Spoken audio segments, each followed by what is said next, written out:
Hai Sobat Info, salam sehat semua, selamat bertemu kembali dengan Biang Info Channel. Channel tentang info-info menarik dan unik seputar dunia sepak bola. Silahkan terlebih dahulu klik like, subscribe dan klik loncengnya agar selalu mendapat update dari Biang Info.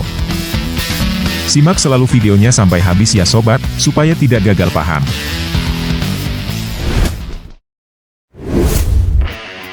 Seperti diketahui sebelumnya, pelatih Timnas U17 Indonesia, Bima Sakti, telah memanggil 34 pemain untuk mengikuti TC di Jakarta.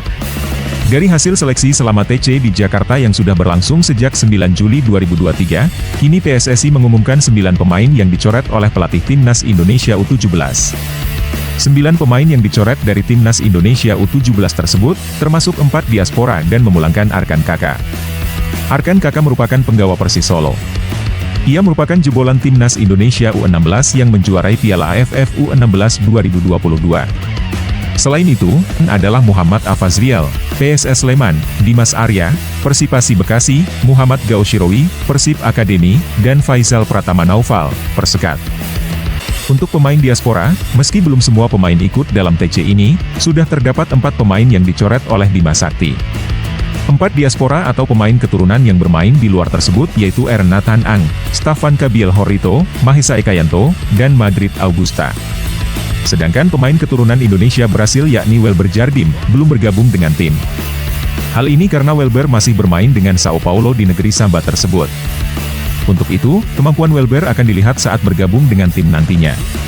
Seperti yang sudah saya katakan sebelumnya, tidak ada jaminan bagi para pemain di TC Jakarta ini untuk terus berada di tim, ujar Bima Sakti disadur dari laman PSSI. Kalau dia tidak bekerja keras, tidak memiliki mental kuat dan tidak punya kedisiplinan yang tinggi, pasti susah bersaing. Katanya menambahkan. Hal ini karena dalam TC Timnas U17 Indonesia ini, Bima Sakti melakukan sistem promosi dan degradasi. Selama proses seleksi ini ia juga telah menegaskan tak akan memberikan perlakuan spesial kepada siapapun termasuk pemain diaspora. Untuk itu, ia bisa mencoret siapa saja pemain yang dinilai tidak sesuai dengan kebutuhan tim. Panggil 10 pemain baru. Sebagai gantinya, ada 10 pemain baru yang dipanggil Bima Sakti. Terdiri dari 2 kiper, 4 pemain belakang, 2 pemain tengah, dan 2 pemain depan.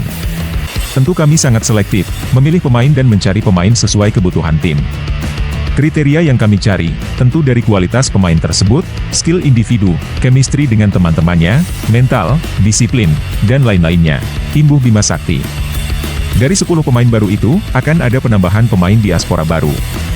Kabar ini disampaikan langsung oleh Ketua Umum PSSI, Erick Thohir. Erick Thohir mengatakan bahwa pihaknya akan memanggil 6 pemain diaspora tambahan untuk seleksi Timnas Indonesia U17. Namun, dia tak membeberkan siapa saja pemain diaspora tambahan itu. Tetapi Ketum PSSI tersebut memastikan pemanggilan pemain diaspora tambahan ke seleksi Timnas Indonesia U17 dilakukan dengan menilik kualitas pemain. Hal itu bertujuan agar pemain yang menjalani seleksi sesuai kebutuhan skuad Timnas Indonesia U17. Diaspora dari 6 terseleksi 2, bertahan. Nanti biar coach yang tentukan. Lalu, panggil 6 lagi diaspora, kata Erick Thohir. Erick Thohir pun menyambut positif banyaknya pemain diaspora dan yang berkarier di dalam negeri yang sangat ingin memperkuat Timnas Indonesia. PSSI pun saat ini secara bertahap, turun menyeleksi pemain di 12 kota di Indonesia. Setidaknya sudah ada 5 pemain yang dikabarkan akan dipanggil pelatih Bima Sakti. Berikut ini adalah 5 nama pemain diaspora yang layak dipanggil untuk mengikuti seleksi Timnas Indonesia U17.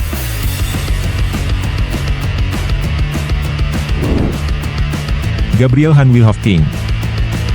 Gabriel Hanwilhoff-King lahir di London, Inggris pada 24 Januari 2006. Berdasarkan data Transfer Market, ia pernah 2 kali membela Timnas Inggris U16 pada 2021. Pemain pertama yang layak mendapat kesempatan untuk mengikuti pemusatan latihan Timnas Indonesia U17, ialah Gabriel Hanwilhoff-King.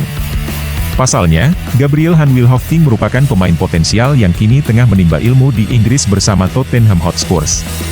Dia juga disebut-sebut punya darah Indonesia, sehingga berpeluang memperkuat Timnas Indonesia U17. Namun kabar buruknya, pelatih Bima Sakti memastikan, pemain Tottenham Hotspur, Gabriel Hanwilhoff-King tidak bergabung dengan Timnas Indonesia U17. Bima menyebut, ketiadaan paspor Indonesia, menjadi penyebab Gabriel belum bisa dipanggil. Jika tidak ada paspor, maka Gabriel harus melewati proses naturalisasi yang tentu memakan waktu. Jadi sebenarnya kita juga pingin, tapi harus proses naturalisasi karena dia tidak punya paspor Indonesia. Apalagi dia juga sudah pernah main juga di timnas Inggris U16, lawan Turki waktu itu, kata Bima menambahkan. Kabar baiknya, walau tidak bisa tampil bersama Indonesia U17, namun Bima berharap Gabriel dapat membela skuad Garuda di kelompok usia lain. Igor Arumbumi Sanders. Igor Arumbumi Sanders lahir di Eindhoven, 5 Februari 2007 dari ibunya yang asal Yogyakarta. Pemain yang berposisi sebagai penyerang ini berkarir bersama klub asal Belanda, FC Eindhoven U17. Darah keturunan Indonesia yang dimiliki Igor, kabarnya didapat dari ibunya yang berasal dari Yogyakarta. Sementara itu, ayah Igor yang berasal dari Belanda juga berstatus sebagai mantan pesepak bola. Kesiapan Igor menjadi kabar bagus untuk timnas Indonesia U17.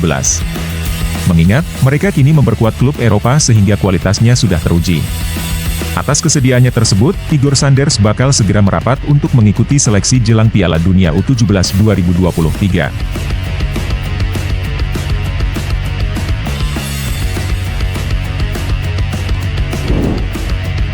Kenzo Ridewald. Selain Gabriel dan Igor, ada sosok nama pemain diaspora kelahiran Belanda bernama Kenzo Ridewald. Pesepak bola yang lahir pada 24 Februari 2007 itu merupakan keponakan dari Jairo Ridewald, yang merupakan pemain klub Liga Inggris, Crystal Palace. Saat ini, Kenzo terdaftar sebagai pemain di Akademi AZ Alkmaar U17. Kabarnya, Kenzo Ridewald punya darah campuran Suriname dan Indonesia. Namun, dia sudah pernah bermain bersama timnas Suriname U17. Aidan Julian Bonfani. Untuk posisi penjaga gawang, Bima Sakti tampaknya perlu mempertimbangkan nama kiper bernama Aidan Julian Bonfani. Usianya memang masih muda karena baru lahir pada 12 Juli 2009. Artinya, usianya baru memasuki 14 tahun. Namun, potensinya menjadi kiper top memang sangat besar. Sebab, di usianya yang masih hijau, Aidan sudah memiliki tinggi badan mencapai 180 cm. Ocean Erwin Lim. Dikutip dari Indosport.com, Ocean Erwin Lim merupakan pesepak bola kelahiran Jakarta, 18 Mei 2008. Saat ini ia berusia 15 tahun, masuk dalam kualifikasi usia untuk bermain di Piala Dunia U17. Sejak usia 7 tahun, Ocean sudah mencuri perhatian nasional karena menjadi talenta muda Indonesia yang menimba ilmu sepak bola di Akademi Marchet Football, Spanyol. Seiring waktu, Ocean berlabuh ke Union Deportiva Fornells, salah satu klub lokal di Girona. Sementara pada musim 2022 hingga 2023, ia juga bermain impresif untuk FC Cardedeu. Pada musim ini, Ocean akan menjalani tantangan baru, bermain di UE Fornells, tim cadet A Divisi Honor, atau kompetisi sepak bola divisi utama Katalan. Divisi Honor adalah divisi tertinggi di Provinsi Katalan. Hanya 16 tim terbaik dalam satu grup, kurang lebih 350 anak terbaik dalam satu provinsi, yang akan bersaing dalam satu season ke depan. Lawan-lawan besarnya seperti FC Barcelona, RCD Espanyol, dan FC Girona. Ujar Erwin Lim, ayah Ocean, dikutip dari Indosport.com. 8 tahun sudah menimba ilmu, dan bersaing dengan pemain-pemain di Spanyol. Semoga berhasil untuk seleksi timnas Indonesia U17. Nah bagaimana sobat? Informasinya menarik bukan? Jangan lupa komen dan nantikan terus video menarik dari Biang Info. Terima kasih.